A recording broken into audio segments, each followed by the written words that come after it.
Artie, every week in practice, guys break stuff down. ACC champs.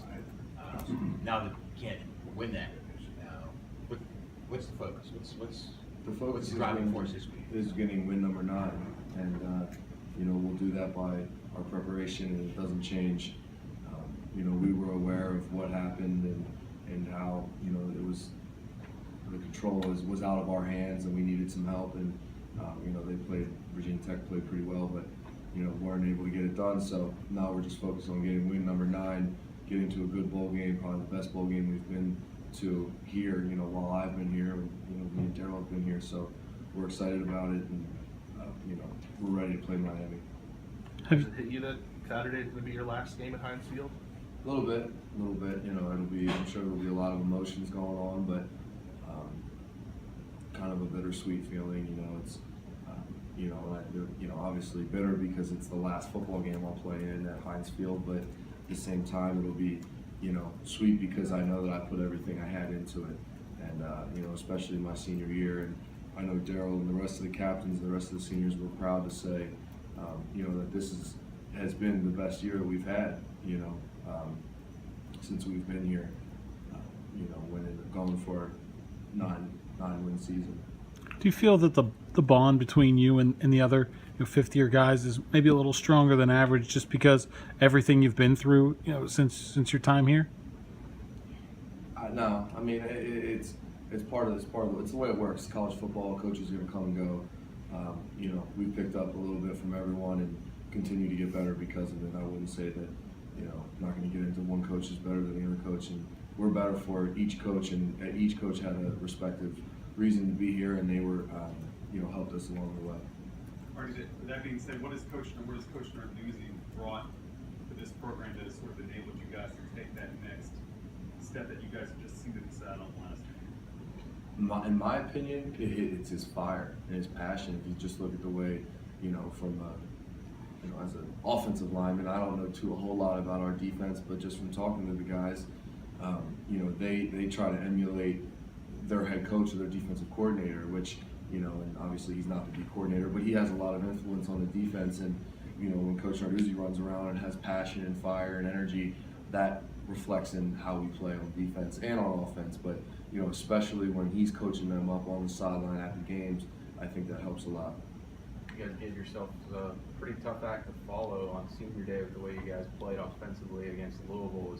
Did you guys sort of want to prove, I guess, what you guys could do against what looked like a pretty good run defense going into that game? Yeah, sure. And then they had some.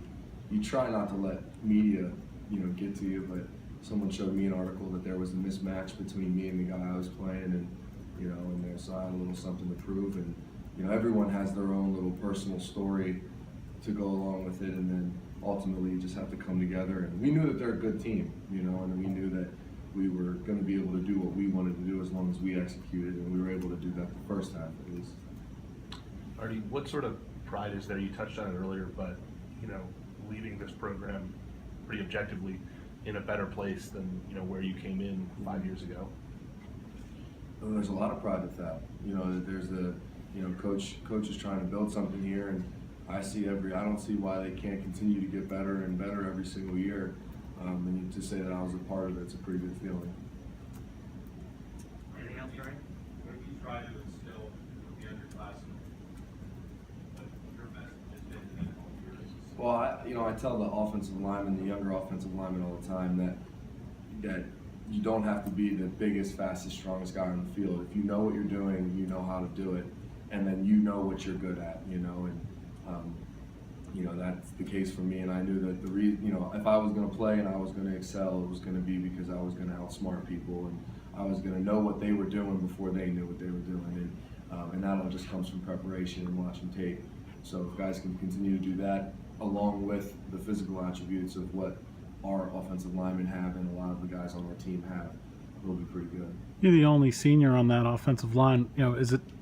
How scary is it that those guys could all be better next year? They're going to be, they're only going to get better.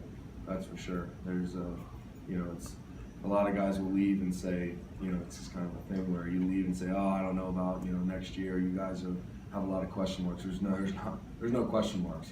Alex played center last year, and I don't know what Coach Pete's going to do with the lineup, but I haven't talked to him about it. But there's no holes, you know. And at this point, they just have to work on depth. Artie, playing Miami, I like playing Notre Dame as well, that stigma, national reputation for history. Well, you know, maybe not necessarily this year. You know, they have a kind of a different story going on down there, but I will say that they are kind of wounded, but they're playing with something to prove. You know, there's no way that they've thrown the towel in already. You can just tell by the way they play. They play tough, they play fast, play hard. You know, and I don't know, I'm not in their locker room, so I don't know their motto, but you can tell they're playing with something to prove. Artie, I know sometimes you guys say you don't look at the numbers or the achievements or anything. Does that feel good for you guys to produce a 1,000-yard rusher and his name's not even James Conner this year, I guess? Yeah, that was fun. That was exciting. I didn't know it happened until afterwards in the locker room, and he told us and came around and thanked us. So that was pretty cool. It was fun to be a part of.